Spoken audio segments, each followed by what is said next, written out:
इस रोबोट को टेबल से बॉल को पिक करना है। अब यदि इसके हाथ में लगी मोटर का मोमेंट प्रीसाइजली एक्यूरेट नहीं होगा तो धड़ाम से हाथ टेबल पर गिरेगा।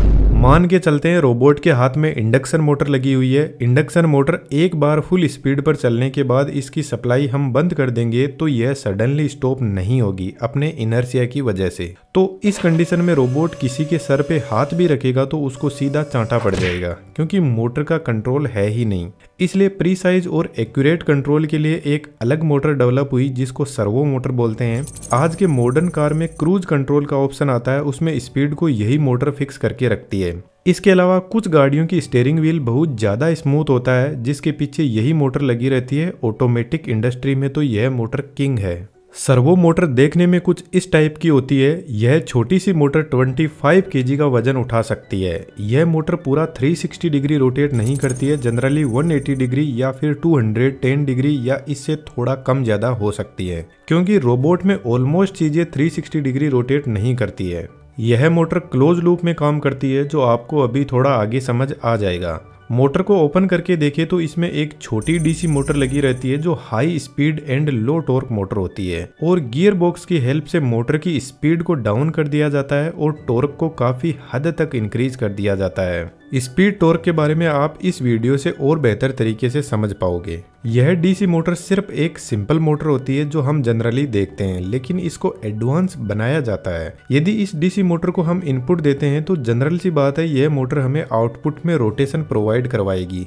इनपुट को कोई आइडिया नहीं है कि आउटपुट में मोटर कैसा परफॉर्म कर रही है, इसलिए जब डीसी मोटर को एज ए सर्वो मोटर काम में लिया जाएगा तो इसकी आउटपुट स्पीड को ट्रैक किया जाएगा। तो जिस गियर से फाइनल आउटपुट मिलता है उसी गियर के नीचे एक पोटेंशियोमीटर लगा रहता है जो आउटपुट स्पीड को ट्रैक करता रहता है। पोटेंशियोमीटर की वर्किंग मैंने इस वीडियो में एक्सप्लेन कर दी है, तो जितनी जरूरत है उतना ही मैं यहाँ पर एक्सप्लेन करूंगा। मोटर के पास में खुद का कंट्रोल सर्किट होता है जिससे पोटेंशियोमीटर भी कनेक्टेड रहता है, और साइड में लगी डीसी मोटर भी और साथ में इनपुट सप्लाई भी कनेक्ट की जाती है। यह सर्किट बोर्ड मोटर की डायरेक्शन को भी कंट्रोल करता है। मोटर की खास बात है इसमें हम डायरेक्ट सप्लाई नहीं दे सकते। इनके कंट्रोलर में 3 इनपुट दिए जाते हैं और वह भी अलग अलग आर्डिनो कंट्रोलर से। 2 पॉजिटिव नेगेटिव वायर और एक सिग्नल वायर होता है जिसमें मोटर के आउटपुट को बार बार चेक किया जाता है। आर्डिनो कंट्रोलर किस तरीके से इनपुट देता है इसको हम थोड़ा आसान लैंग्वेज में समझते हैं। यदि हमें इस बल्ब को ऑन करना होगा तो इस स्विच को कनेक्ट करना होगा। जिस तरीके से बल्ब ऑन ऑफ होगा उससे हम वेवफॉर्म से देखें तो जितनी देर तक बल्ब ऑन रहेगा उतनी देर तक हमें पल्स मिलेगी, उसके बाद में 0।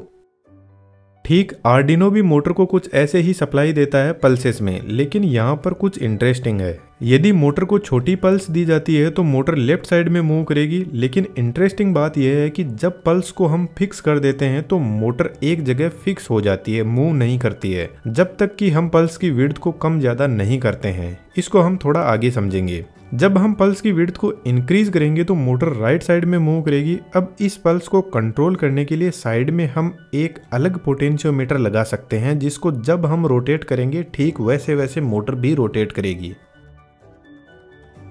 थोड़ा सा मोटर के अंदर देखते हैं कि एक्चुअल में यहाँ पे हो क्या रहा है। जब आर्डिनो सिग्नल भेजता है तो एक तरीके से वह वोल्टेज ही भेजता है। वह सिग्नल कंट्रोलर डायरेक्ट मोटर को दे देगा और मोटर जितना वोल्टेज मिलेगी उतना रोटेट कर जाएगी। लेकिन यहाँ पर लगा पोटेंशियोमीटर जब आउटपुट गियर रोटेट करेगा तो यह भी साथ में रोटेट करेगा।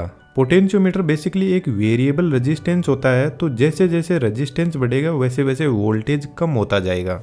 यहाँ पर मोटर ड्राइवर और पोटेंशियोमीटर कंपैरेटर से कनेक्टेड रहते हैं। जब आर्डिनो कोई वोल्टेज की पल्स भेजता है तो इस पल्स से मोटर रोटेट करने लगती है और साथ में पोटेंशियोमीटर भी रोटेट करने लगेगा।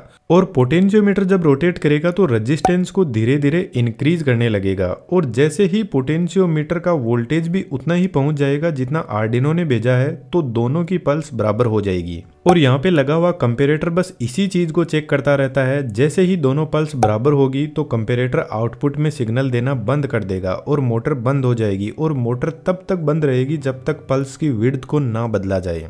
तो सर्वो मोटर आउटपुट शाफ्ट का फीडबैक लेती है और एग्जैक्ट उतना ही रोटेट करती है जितना पोटेंशियोमीटर और मोटर की पल्स विड्थ के बीच में जो डिफरेंस होता है। जैसे ही यह पल्स विड्थ का डिफरेंस इक्वल हो जाता है, मोटर भी स्टॉप हो जाती है, और इस कंडीशन में रोबोट एग्जैक्टली बॉल को अच्छी तरीके से पिक कर लेगा।